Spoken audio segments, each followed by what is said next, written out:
যারা আগের ভিডিওটা দেখেছো তারা দেখেছো একটা টেকনিক্যাল কারণে ভিডিওটা অসমাপ্ত রয়ে গেছিলো, সেই জন্য তার পরবর্তী অংশ হিসেবেই এই ভিডিওটা ধরে নিতে পারো। আমি আগের ভিডিওতে বলেইছিলাম ভারতবর্ষীয় ব্রাহ্ম সমাজ কেন বিভক্ত হলো। পরবর্তী যে 3-6 দাগের প্রশ্নটা উত্তর বলবো। শ্রীরামকৃষ্ণ কীভাবে সর্বধর্ম সমন্বয়ে আদর্শ করেছিলেন। দেখো, সর্বধর্ম সমন্বয় আদর্শ প্রসঙ্গে শ্রীরামকৃষ্ণের মত ছিল যত মত তত পথ। তিনি বলেছিলেন, বলেছেন ঠাকুর কি বলেছেন, সকল ধর্মই সত্য এবং তার কথায় সব ধর্মের লোকেরা একই ঈশ্বরকে ডাকছে। কেউ বলছে ঈশ্বর, কেউ বলছে রাম, কেউ হরি, কেউ আল্লাহ, কেউ ব্রহ্ম। আলাদা আলাদা নামে ডাকলেও ঈশ্বর কিন্তু এক। ঈশ্বর এক এবং তিনি অনেক উদাহরণ দিয়েছেন যে বাড়িতে পৌঁছাতে গেলে অনেক পথ যেমন হয়, সেরকম ঈশ্বরের কাছে পৌঁছতে গেলে অনেক পথ হয়, ঈশ্বরের অনেক নাম হয়, অনেক উপায় হয়, কিন্তু ঈশ্বর কিন্তু এক। ঈশ্বর যখন এক তখন তাহলে সর্বধর্মই সমন্বয় কেন হবে না? ঠিক আছে, সকল ধর্মই তার নিজ নিজ পথে থেকে ঈশ্বরকে আরাধনা করছে। ঈশ্বর কিন্তু এক এবং অদ্বিতীয়। এইভাবে তিনি সর্বধর্মের সমন্বয় সাধন করেছিলেন। সন্ন্যাসী ফকির বিদ্রোহ কেন ব্যর্থ হয়েছিল? কারণ সন্ন্যাসী ফকির বিদ্রোহ আদতে একটি এখানে দস্যুদের একটা ডাকাতগিরি দেখা গিয়েছিল। ভবানী পাঠক, মজনু শাহ সবাই ছিল। তারপরে এখানে দস্যুবৃত্তি দেখা গিয়েছিল। পাশাপাশি সন্ন্যাসী ফকির বিদ্রোহ, কিন্তু সন্ন্যাসীরা অনেকে আবার কৃষিজীবী ছিলেন, কৃষক ছিলেন। প্রকৃতপক্ষে বিদ্রোহের উদ্দেশ্য এবং পরিকল্পনা ঠিকমতো ছিল না, সেই জন্য বিদ্রোহটি ব্যর্থ হয়ে যায়। নীল চাষিদের ওপর নীলকরদের অত্যাচার সংক্ষেপে লেখো। দেখো, নীলকর সাহেবরা নীল চাষ করতে বাধ্য করত নীল চাষিদের এবং তার জন্য দাদন বা অগ্রিম অর্থ দিয়ে তাদেরকে একটা কন্ট্রাক্ট পেপার মানে চুক্তি সই করে নিত যে নীল চাষ করতেই হবে। কিন্তু নীল চাষ করলে জমির উর্বরতা নষ্ট হয়ে যায়, তাই চাষিরা নীল চাষ করতে চাইতো না, কিন্তু তাদেরকে জোর করে অগ্রিম অর্থ দিত এবং তাদেরকে নীল চাষ করতে বাধ্য করতো। যদি তারা নীল চাষ করতে না চাইতো তখন তাদের উপর অত্যাচার চলতো, তাদের ঘরবাড়ি ভেঙে দেওয়া হতো, তাদেরকে মারধর করা হতো এবং নানা রকম অত্যাচার হতো। নীলকর সাহেবরা চাষিদের ওপর নজরদারি করার জন্য চাষের জমির পাশেই তাদের কুঠির স্থাপন করে থাকতো। আচ্ছা, মহারানী ঘোষণাপত্রের গুরুত্ব। মহারানী ঘোষণাপত্র গুরুত্ব এইটুকুই যে সিপাহী বিদ্রোহ দমন হয় এবং সাধারণ যে ভারতবাসী তারা একটা স্তুতি বাক্য বা একটা আশা ভরসার বাণী শুনে তারা একটুখানির জন্য স্তব্ধ হয়েছিল, যে তারা আন্দোলনের পথে আর এগোয় না। তারা মনে করে যে ব্রিটিশরা তাদের সমস্ত দাবি দাওয়াগুলো মিটিয়ে দিতে পারবে। আর মহারানী ঘোষণাপত্রের মাধ্যমে আরেকটি ঘটনা ঘটেছিল, যেটা হচ্ছে ইস্ট ইন্ডিয়া কোম্পানি 1858 সালের আগে অবধি ইস্ট ইন্ডিয়া কোম্পানি ভারতের শাসনভার গ্রহণ করেছিল। সেই ইস্ট ইন্ডিয়া কোম্পানি একটা বণিক সংস্থা ছিল।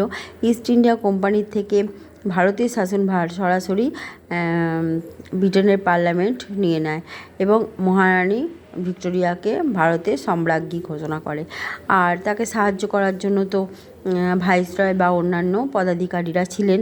এবং এই যে পটবদল হয়ে গেল, রাজনৈতিক একটা পটবদল হয় এবং ভারতবাসীকে গুরুত্ব দেওয়ার জন্য অনেক তারা ভালো ভালো কথা ভরসার বাণী শুনিয়েছিল এবং সিপাহী বিদ্রোহের মতো মহাবিদ্রোহ দমন হয়ে গিয়েছিল। হিন্দু মেলা কেন ব্যর্থ হয়েছিল? হিন্দু মেলা প্রকৃতপক্ষে একটা রাজনৈতিক সংগঠন ছিল না, একটি স্বাদেশিকতা প্রচারের জন্য একটা উদ্যোগ ছিল বলা যেতে পারে। এখানে রাজনৈতিক কার্য অপেক্ষা দেশবাসী স্বার্থ রক্ষা অপেক্ষা দেশপ্রেমের ভাব বেশি জাগরিত করার চেষ্টা করা হয়েছিল। ঠিক আছে, বলা হয় হিন্দু মেলাতেই রবীন্দ্রনাথ ঠাকুর তার প্রথম লেখা কবিতা দ্বাদশ বর্ষীয় বালকের অভিলাষ কবিতাটি পাঠ করেছিলেন। এছাড়া অনেক স্বাদেশিকতামূলক কাজ এখানে করা হতো। ঠিক রাজনৈতিক সংগঠন বলা যায় না, এর কোনো নির্দিষ্ট উদ্দেশ্যও ছিল না, সেই জন্য এটা ব্যর্থ হয়ে যায়। ভারতীয় জাতীয়তাবাদী ভাবধারার বিকাশে স্বামী বিবেকানন্দের ভূমিকা। দেখো, স্বামী বিবেকানন্দের ভূমিকা বলতে গেলে বর্তমান ভারত তো বলতেই হয়। বর্তমান ভারতে তিনি ভারতবাসীকে নিজের ভাই, নিজের আপনজন এই বলে সম্বোধন করেছেন। দেখো, এখানে তিনি বলেছেন যে স্বাধীনতার প্রকৃত অর্থ হচ্ছে, তিনি বলতে চেয়েছেন যে সাধারণের অধিকার প্রতিষ্ঠা এবং তিনি শূদ্র জাগরণ ঘটাতে চেয়েছেন, আধিপত্য প্রতিষ্ঠিত করতে চেয়েছেন, এই সমাজে খেটে খাওয়া মানুষদের হাতে সমাজের গড়ে ওঠার ভাবনা তার ছিল। এবং এই যে তিনি বর্তমান ভারত বইটিতে ভারতবাসীকে তিনি বলেছেন ভারত মুক্তির জন্য কাজ করতে বলেছেন। মানুষ জন্ম থেকেই কারণ মানুষ জন্ম থেকে মায়ের জন্য বলি প্রদত্ত এবং সবাইকে তিনি ভাই বলে সম্বোধন করেছেন। ঠিক আছে, ভারতের দেবদেবী তার ঈশ্বর, ভারতের সমাজ তার শিশুসজ্জা, এরকম কথা তিনি বলেছেন বলে ভারতবাসীকে দেশবাসীকে তিনি স্বদেশ প্রেমে দীক্ষিত করতে চেয়েছেন। এরপরে আসি যে গগনেন্দ্রনাথ ঠাকুরের ব্যঙ্গচিত্রের উদ্দেশ্য কী ছিল। উদ্দেশ্য ছিল সমাজে রক্ষণশীল এবং ব্রাহ্ম সমাজ, তাদের ত্রুটি বিচ্যুতি বা যারা ব্রিটিশদের পদানত, ব্রিটিশদের অনুগত, তাদেরকে নিয়ে ব্যঙ্গ করা এবং তাদের যে কার্যকলাপ তাতে সমাজের যে ক্ষতি হচ্ছে সেই প্রসঙ্গে মানুষের সচেতনতা বৃদ্ধি করা, সেটাই ছিল ব্যঙ্গচিত্রের উদ্দেশ্য। এই জন্য তিনি খল ব্রাহ্মণ চিত্রটি চিত্রটি এঁকেছিলেন।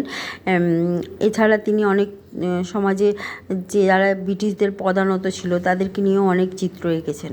ঠিক আছে, আচ্ছা, বাংলায় ছাপাখানা বিকাশে শ্রীরামপুর মিশনের ভূমিকা কী ছিল। শ্রীরামপুর মিশনের তো অপরিসীম ভূমিকা ছিল। 1800 সালে শ্রীরামপুর মিশন প্রতিষ্ঠিত হয়েছিল এবং এখানে William Carey, James Watt, Joshua Marshman নিযুক্ত ছিলেন। পাশাপাশি রামরাম বসু, মৃত্যুঞ্জয় বিদ্যালঙ্কার, প্রবোধচন্দ্র বাগচি, পঞ্চানন কর্মকার প্রমুখ বিশিষ্ট ব্যক্তিগণ ছিলেন এখানে এবং যারা শ্রীরামপুর মিশনকে আরও বেশি বিকশিত করতে সাহায্য করেছেন। এবং শ্রীরামপুর মিশনে বহু পাঠ্য বই ছাপানো হতো, অনেক রামায়ণ, মহাভারত সহ আরও মঙ্গল কাব্য, ধর্মমঙ্গল কাব্য সমস্ত কিছু, এবং বাইবেলও 11টি ভাষায় ছাপানো হয়েছিল। শ্রীরামপুর মিশন খুব তাড়াতাড়ি এশিয়ার বৃহত্তম ছাপাখানায় পরিণত হয়েছিল। গঙ্গাকিশোর ভট্টাচার্য কেন স্মরণীয়। গঙ্গাকিশোর ভট্টাচার্য প্রথম বাঙালি পুস্তক বিক্রেতা, পাশাপাশি তিনি বঙ্গভাষা প্রকাশিকা সভার সভাপতি এবং তিনি প্রথম রঙিন পুস্তক বই যেটা অন্নদামঙ্গল কাব্যের রঙিন পুস্তক বই তিনি ছাপিয়েছিলেন এবং তিনি একজন পুস্তক বিক্রেতা ছিলেন। এই কারণে তার নাম খুব স্মরণীয় এবং তিনি একটি ছাপাখানাও প্রতিষ্ঠা করেছিলেন। তিনি প্রথম বাঙালি পুস্তক বিক্রেতা। 19 শতকে কারিগরি শিক্ষার বিকাশে বেঙ্গল টেকনিক্যাল ইনস্টিটিউশনের ভূমিকা দেখো। বেঙ্গল টেকনিক্যাল ইনস্টিটিউশন যেটা হচ্ছে স্বদেশী আন্দোলনে এই কারিগরি শিক্ষার প্রসারে কিন্তু উল্লেখযোগ্য ভূমিকা পালন করে। আর এছাড়া এই প্রতিষ্ঠানটি যাদবপুরে স্থানান্তরিত হয়। এই প্রতিষ্ঠানে যেটা হচ্ছে দেখো, কলা বিভাগের পাশাপাশি পদার্থবিদ্যা, রসায়ন, প্রযুক্তি, শিল্প এবং অন্যান্য অনেক বিষয় শিক্ষাদানের ব্যবস্থা করা হয়েছে। এখান থেকে বহু যুবক পাশ করে কারিগরি বিদ্যা লাভ করে স্বনির্ভর হয়েছিল। তাহলে আমরা কি জানলাম, এখানে বিভিন্ন বিষয় যেমন পদার্থবিদ্যা, রসায়নবিদ্যা, প্রযুক্তি, শিল্প, এই সমস্ত কিছু শিল্প প্রযুক্তি বিষয়ে যে পঠন করানো হতো এবং এখানেই শিখে ছাত্রছাত্রীরা স্বনির্ভর হতে শুরু করেছিল এবং সেই কারণে এই ইনস্টিটিউশনটা খুবই গুরুত্বপূর্ণ।